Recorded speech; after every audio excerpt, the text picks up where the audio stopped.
Hi, Marjean Holden here. I am exercising my sacred gift of music.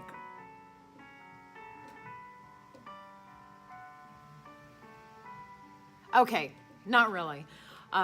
I am not exercising my sacred gift of music. I am actually enjoying somebody else's sacred gift of music. And I just wanted to talk to you today a little bit about discovering your sacred gifts. Like I said, I'm Marjean Holden. I am an international trainer. I am an actress. I am a mom. I am a published author and a certified sacred gifts guide and trainer. I absolutely love this process. If you have ever had the question, why am I here? What's my purpose? What am I here to contribute? And you just haven't found that way of getting to those answers, discovering your sacred gifts is definitely a step in the right direction.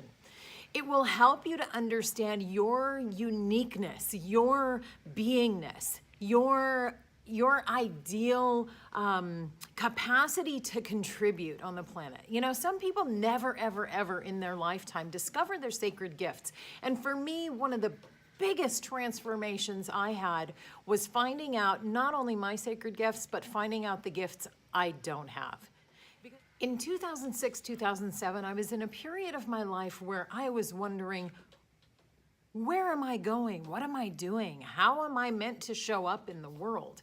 And I took discovering your sacred gifts, and for me, it was like unlocking this door that I didn't know was there before. I always knew that there were certain things that made me feel good when I did them, but I couldn't actually pinpoint when I was having these feelings of being guilty for not showing up in certain capacities. And part of discovering my sacred gifts was discovering the gifts that I didn't have, so that I didn't have to feel guilty anymore about trying to be everything for everybody in the world. So if you've ever had those questions of why am I here, what am I here to contribute, and how do I get on path to feeling more on purpose, feeling like I'm contributing more to the world, discover your sacred gifts. Again, I'm Marjean Holden, and please join us in discovering your gifts so that you can shine your light into the world in capacities and ways that you may have never even thought possible.